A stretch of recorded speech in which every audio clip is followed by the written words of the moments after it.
But the key is not doing it one person at a time. The key is letting probability work in your favor. Let the law of numbers and probability work in your favor by filling the bean jar. And we have methodologies now to do that. Social media, social networking, tools, okay, and learning how to use each person to lead to many more people. Because each person is a doorway or a window to the right people. You just need to know how to utilize that. So let's take a look at how it actually works. And let's talk about how this business works. I mean, a lot of people still don't get how it works. Okay? Some people think we're like multi-level marketing. And I want to dispel that. I want to show you how we're not and why we're not. Okay? And some of you are still trying to figure out how to get this thing going. And the problem with some people is they get into this and they get two people interested, okay?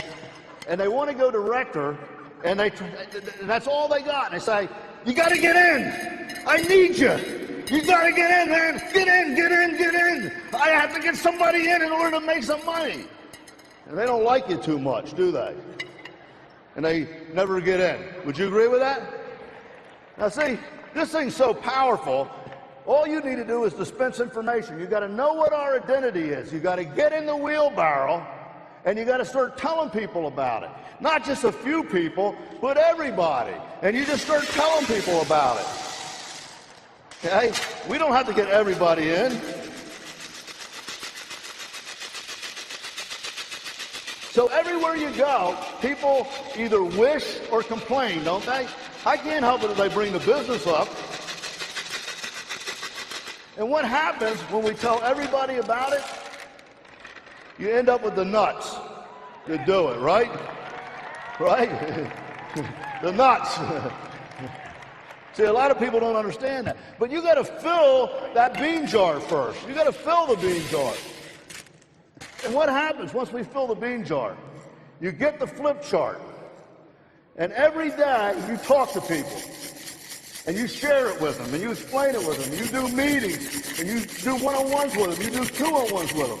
And you might have to do that for a year. You don't know where the people are going to come from. But after you shake it up for a year, what happens?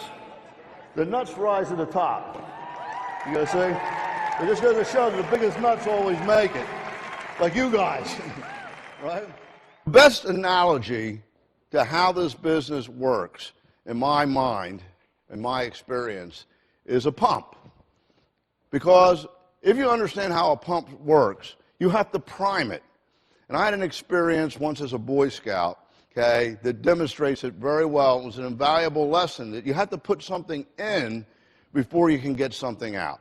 But once you have it primed, you don't have to work that hard.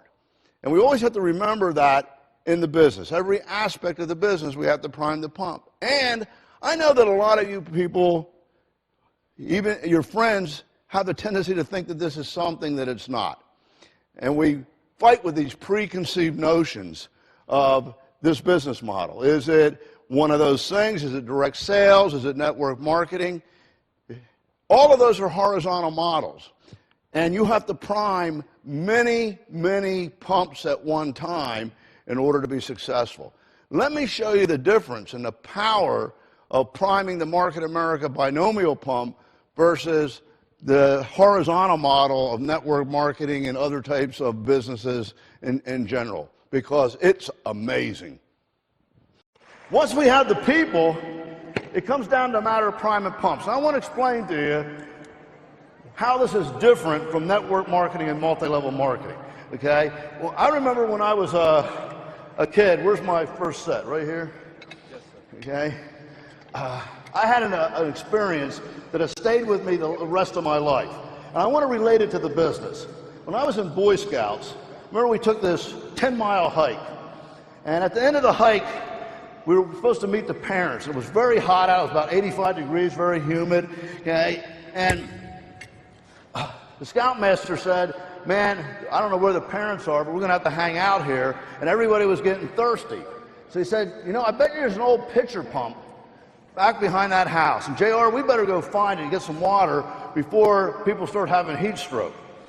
So, you know, I was the top-ranking guy in that unit, and so he sent me back there, and I went with him, and sure enough, there was an old pitcher pump.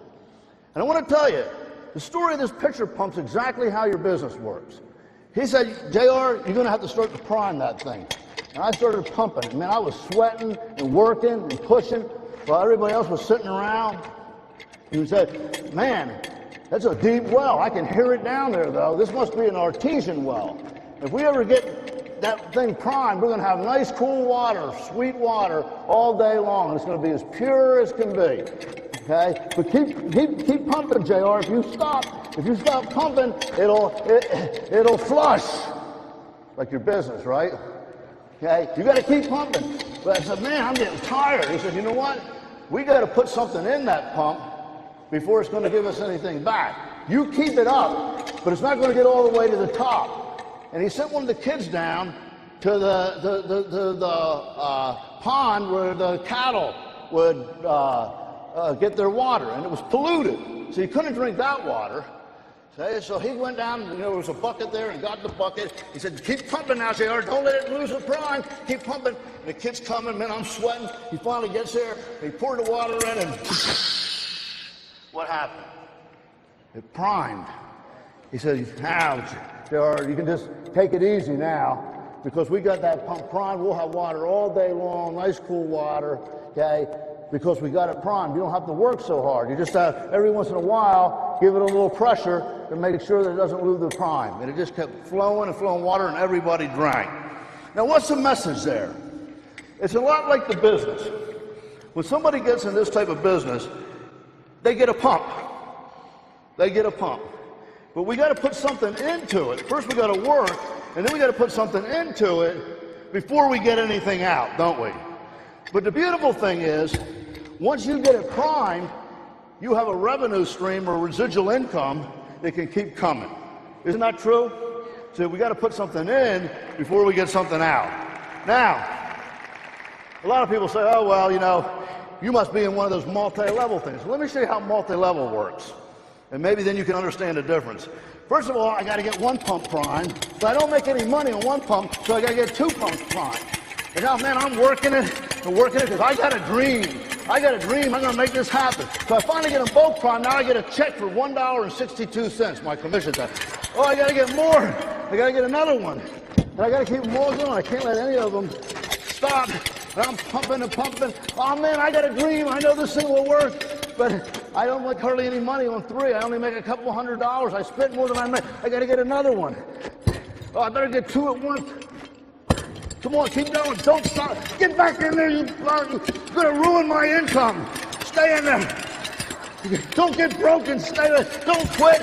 I got to get another one because now I'm only making a couple $100. Get back up. Get to the meeting. You guys got to stay in. Keep going. Oh, you stop that. Get in there.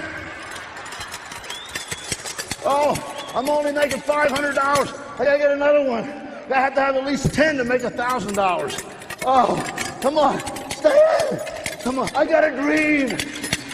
I know it'll work someday. I gotta get another one. Get back up there. Come to the meeting, come on. I gotta get another one. Oh, come on.